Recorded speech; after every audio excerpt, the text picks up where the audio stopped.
नमस्कार, स्वागत है आपका एक बार फिर से भारत समाचार के इस खास कार्यक्रम में जो आधारित है कानाफूसी और गपशप पर। तो इस सप्ताह कई सारी रोचक खबरें हैं। शुरू करते हैं पावर सेंटर।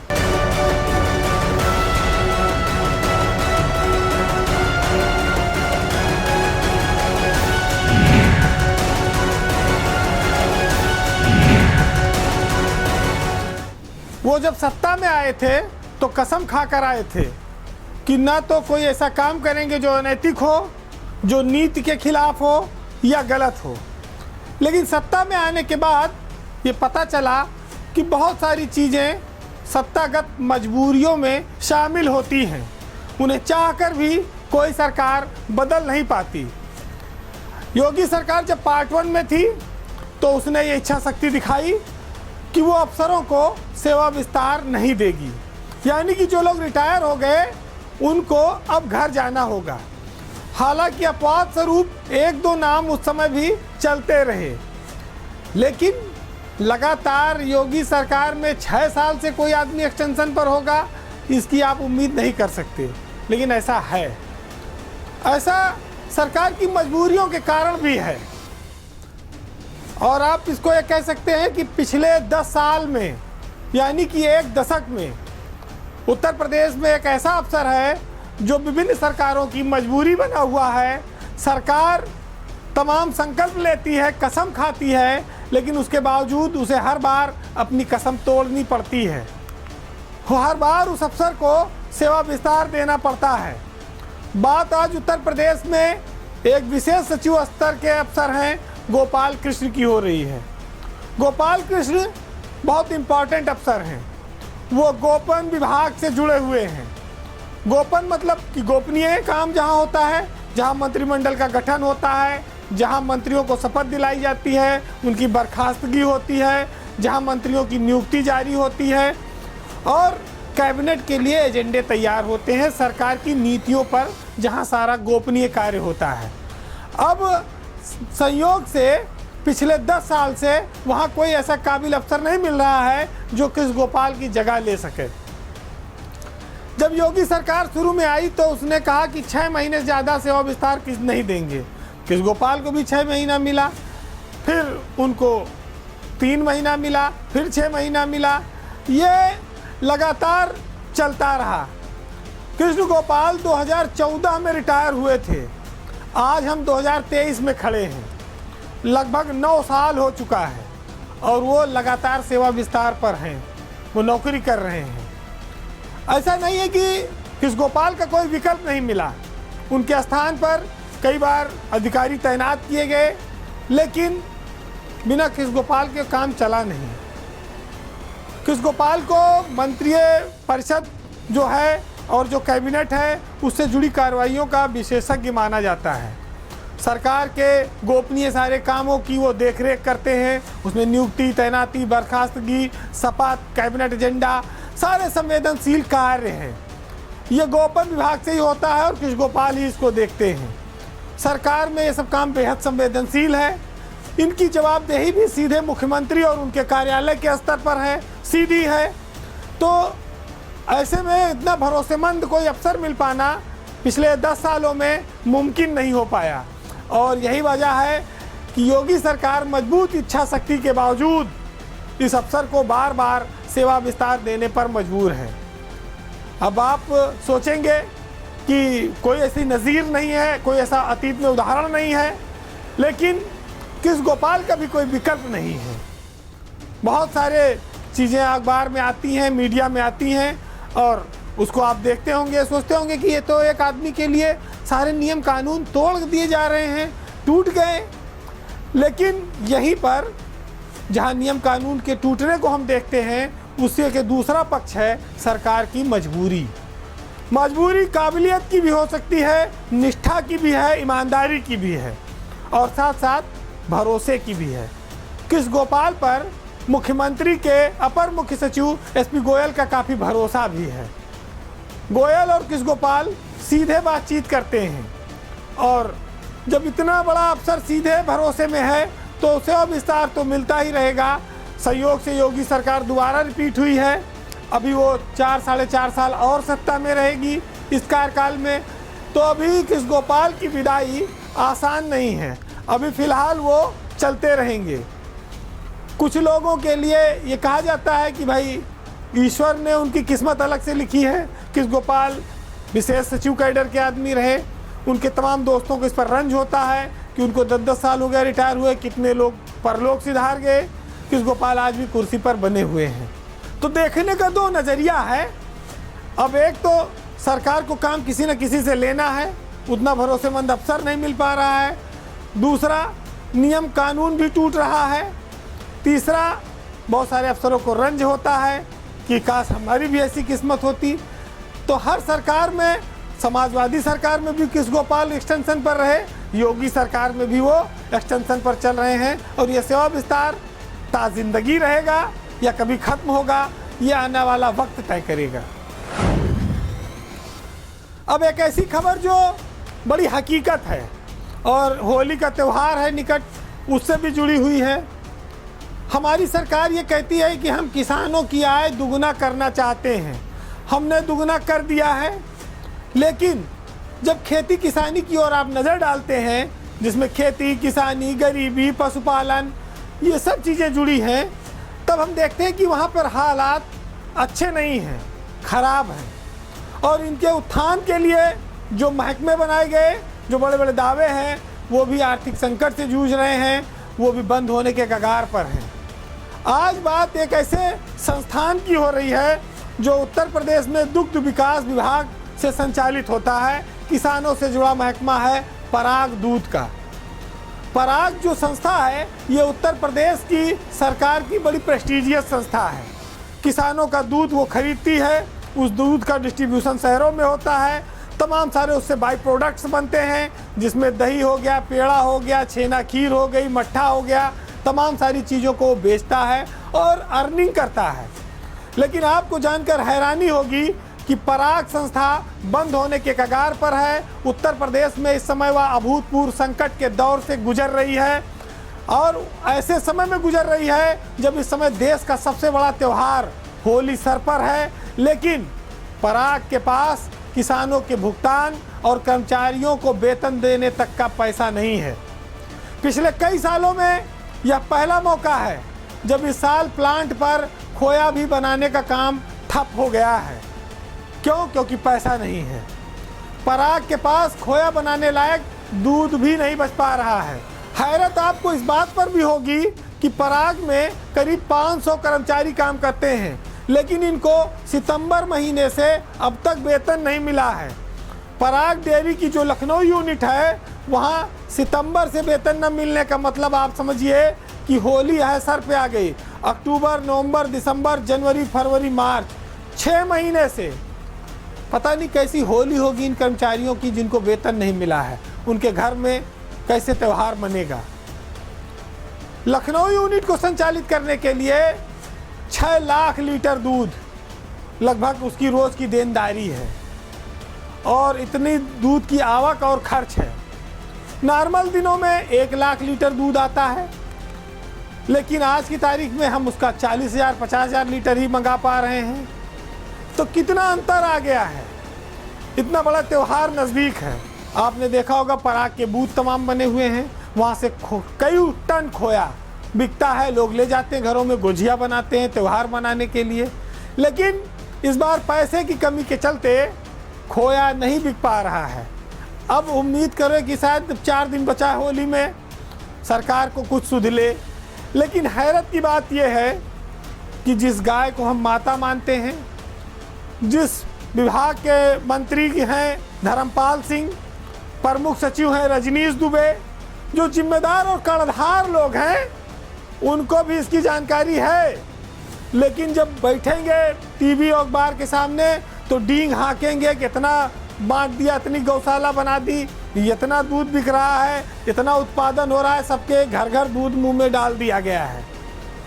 हकीकत क्या है वो आप इस खबर में समझिए। इतने बड़े त्यौहार पर हमारे उत्तर प्रदेश की संस्था दूध नहीं दे पा रही, खोआ नहीं दे पा रही। यूपी के बाहर से आया हुआ अमूल वो रोज़ दाम बढ़ाता है, 65 रुपया लीटर तक उसका दूध पहुंच गया है। बड़ा दुर्भाग्य है कि अपने घर की जो चीज़ें हैं उनको हम संभाल नहीं पा रहे हैं, अपने लोग जो काम कर रहे हैं उनको वेतन नहीं दे पा रहे हैं, उनकी होली बेरंग नज़र आ रही है। अब देखिए सरकार शायद इस खबर के बाद अगर जागे तो हो सकता है कि पराग का कुछ भला हो सके। चलिए अब आपको एक और खबर की ओर ले चलते हैं।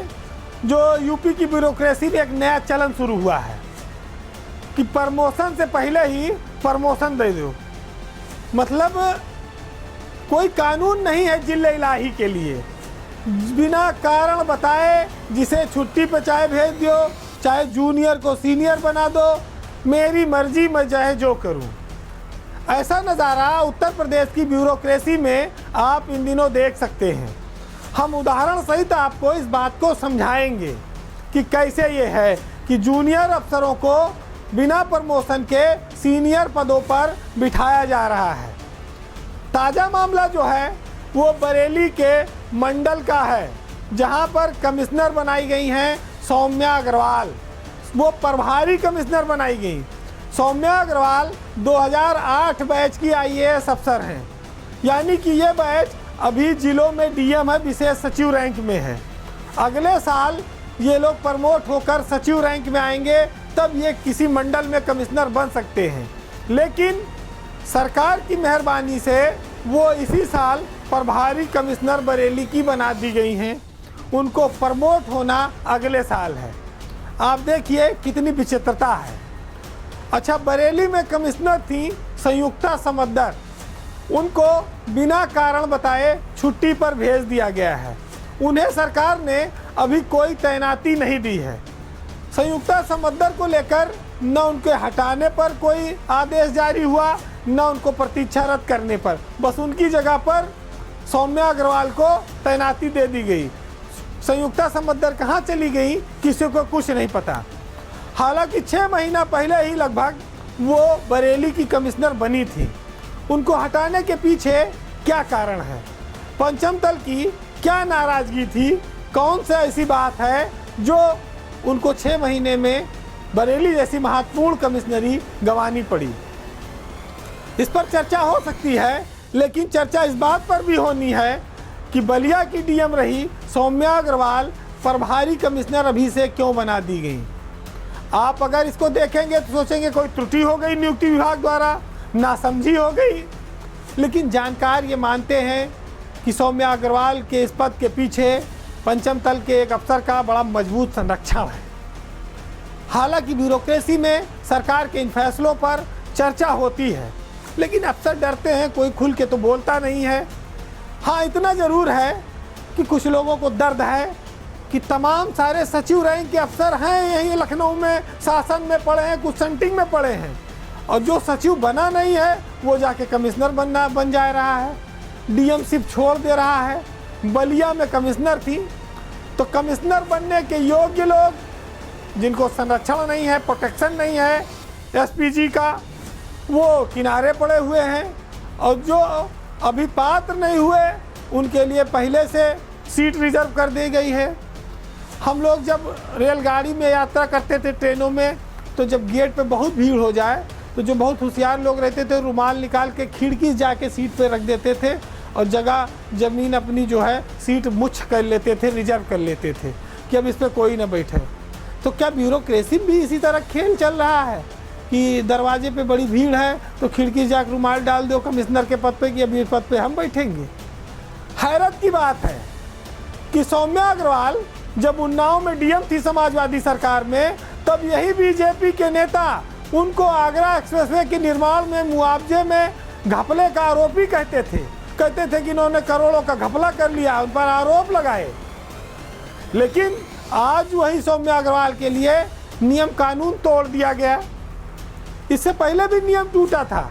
आपको याद होगा कि बाराबंकी में DM थे आदर सिंह, जिनको 3 महीना पहले झांसी का प्रभारी कमिश्नर बना दिया गया। लेकिन चलिए, उनका 3 महीने बाद प्रमोशन होना था।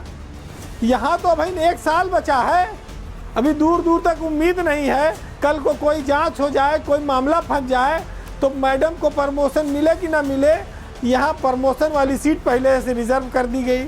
उल्टी गंगा बह रही है, वो भी दिन में बह रही है। सबकी आंखों के सामने बह रही है, लेकिन कहीं बिल्ली के गले में घंटी बांधे तो बांधे कौन। हमारे यहाँ एक कहावत है कि जो बहुत प्यासा होता है उसको लोग पानी नहीं पिलाते, और जिनका पेट भरा है उनको दम पे दम खाने को मिलता है। ऐसी ही स्थिति और विचित्रता उत्तर प्रदेश की ब्यूरोक्रेसी में भी आप देख सकते हैं। पिछले दिनों कुछ IAS अफसरों के तबादले हुए, उसमें शीर्ष स्तर पर हुए, लेकिन एक दो नाम ऐसे रहे जिन पर चर्चा बड़ी आवश्यक हो जाती है। PWD में बड़े चर्चित नाम रहे हैं नरेंद्र भूषण। नरेंद्र भूषण को सजा मिली या इनाम दिया गया, इस पर लोग बड़ी चर्चा कर रहे हैं, बड़ी चटपटी बातें हो रही हैं, और अंदर खाने हल्के में हो रही भाई कि बड़ा ताकतवर अफसर है, क्योंकि जिसने PWD को डुबो दिया 27,000 करोड़ के बजट में, जिसने कुल 7,000 करोड़ खर्च किया, 20,000 करोड़ रुपया डंप कर दिया, वो नरेंद्र भूषण सरकार की आंख के तारे बनकर औद्योगिक विकास में चले गए। जहां इतना बड़ा ग्लोबल इन्वेस्टर समिट हुई, अब उनके कंधे पर भार आ गया। अरविंद कुमार जी रिटायर हो गए, अब उनको आगे भैया आप सब निवेश कराओ, दुनिया देश के जितने उद्योगपति हैं सब उनके आगे पीछे घूमेंगे। वो नरेंद्र भूषण जिनके रहते PWD के तबादलों में भ्रष्टाचार के बहुत बड़े आरोप लगे, उत्तर प्रदेश की सरकार ने जांच कराई, कई सारे अधिकारियों पर कार्रवाई हुई, लेकिन विभागीय हेड होने के नाते उन पर कोई कार्रवाई नहीं हुई। जबकि APC मनोज कुमार सिंह ने जांच रिपोर्ट दी, उस जांच रिपोर्ट में नरेंद्र भूषण भी कहीं ना कहीं दोषी हैं, लेकिन उन पर कोई कार्रवाई नहीं हुई। उल्टे आज उन्हें औद्योगिक विकास जैसे बहुत बड़े महकमे के साथ साथ यूपीडा जो एक्सप्रेसवे बनाता है, जिस पर अवनीश अवस्थी बैठे थे, जिस पर नवनीत सहगल चलाते रहे कभी, जिस पर अरविंद कुमार अभी तक तैनात थे, वो यूपीडा जैसा कई हजार करोड़ के बजट वाला विभाग नरेंद्र भूषण के हवाले कर दिया गया। औद्योगिक विकास, इलेक्ट्रॉनिक, यूपीडा सबके वो बॉस बना दिए गए। तो अगर जिसका इतिहास ऐसा रहा हो और उसको इतने बड़े बड़े इनाम में पद दिए जा रहे हो, तो आप अंदाजा लगाइए कि उसकी सेटिंग क्या है और उसकी हर गलती को क्यों माफ़ किया जाता है। नरेंद्र भूषण पर एक आरोप और है कि नोएडा में रहते हुए तैनाती के दौरान उन पर 300 करोड़ के घपले के आरोप लगे हैं, उसकी जांच भी चल रही है। माना जाता था कि PWD में सरकार उनसे लगातार नाराज चल रही है, उनको कोई महत्वहीन तैनाती देगी या संट कर देगी, लेकिन ये तो उल्टा हो गया। सजा के बदले इनाम हो गया, और इनाम भी ऐसा नहीं, एक नहीं चारों तरफ से बारिश हुई कि संभाल भी ना पाओ, झोली फटी जा रही है, इतना लोड बढ़ गया है नरेंद्र भूषण के लिए। तो किस्मत हो तो भाई नरेंद्र भूषण जैसी, क्या गजब की किस्मत लेकर आए हैं कि यूपी की जो ब्यूरोक्रेसी की सबसे ताकतवर लाबी मानी जाती है, वो नरेंद्र भूषण पर मेहरबान है, वो उन्हें अहम पद पर पद दिला दे रही है। योगी सरकार में 1992 बैच का यह अफसर, अब अपने 87 तक के लोग यहाँ मौजूद हैं, उनको उसके आगे वो बौने साबित होते हैं। आप देखिए एक दूसरी और एक कहानी है कि APC थे मनोज कुमार सिंह, उनको IIDC का भी चार्ज दिया गया। मनोज कुमार सिंह एक परफॉर्मर अधिकारी के तौर पर उत्तर प्रदेश में उभर रहे हैं। वो लगातार पंचायती राज से लेके APC शाखा में और IIDC के तौर पर उनको जिम्मेदारी दी गई, लेकिन यूपीडा ले गए नरेंद्र भूषण, तो IIDC करेगा क्या? वो खाली नाम का राजा रहेगा, ना रियाया रहेगी, ना सेनापति रहेंगे, आप राजा बने बैठे रहिए ताज पहनकर। IIDC के पास सुपरविजन के अलावा आज की तारीख में कोई ज़्यादा अधिकार नहीं है। या तो उन्हें अथॉरिटियों का आगे चेयरमैन बनाया जाए, वो अभी निर्णय हुआ नहीं है। तो मनोज सिंह को ये पद देकर क्या सांकेतिक रूप से खाली उनको संतुष्ट करने का प्रयास किया गया है? क्योंकि मीडिया में तो उन्हें बहुत ताकतवर अफसर के तौर पर माना जा रहा है, लेकिन अधिकार विभागीय स्तर पर उनके पास नरेंद्र भूषण से भी काफ़ी कम है। बहुत सारी ऐसी फाइलें होती हैं जो विभागीय प्रमुख सचिव होने के नाते नरेंद्र भूषण सीधे अपने मंत्री को भेजेंगे, सरकार को भेजेंगे, मुख्यमंत्री को भेजेंगे, वहाँ IIDC के पास तक वो फाइलें जाएंगी तक नहीं। तो ये कैसे ताकतवर होंगे मनोज सिंह, इसका भी एक लोग व्याख्या कर रहे हैं। बड़ी बड़ी विचित्रताएं हमारे इस ब्यूरोक्रेसी में चलती हैं। लोग खेल करके निकल जाते हैं, कोई बोलता नहीं है, कोई बोल देता है तो उसकी कोई सुनता नहीं है। विचित्रता और इस असमंजस के बीच कुछ लाइनों के साथ हम आपको हर बार छोड़ जाते हैं। क्योंकि ये जो शायरी है, असल में शायरी दरअसल अंधेरों में एक रोशनी की तरह होती है। जो बात आप किसी को सीधे नहीं कह सकते, वो साहित्य के लहजे में समझा सकते हैं। तो जो शायर की, पत्रकार की जो हैसियत है आज की तारीख में, वो सिर्फ एक जुगनू, तन्हा जुगनू की तरह है। उसका काम है अंधेरे से लड़ने के लिए वो हमेशा तैयार रहे। हम अपनी हिम्मत और तर्कों से समाज में थोड़ी बहुत रोशनी पैदा करने की कोशिश में लगे रहते हैं। तो आज का साहित्य उसी पर है। सुनिएगा, अनवर जलालपुरी साहब का शेर है कि होशियारी दिले नादान बहुत करता है, रंज कम सहता है, ऐलान बहुत करता है, और रात से जीत तो सकता नहीं ये नन्हा सा चिराग, हाँ मगर रात का नुकसान बहुत करता है। नमस्कार।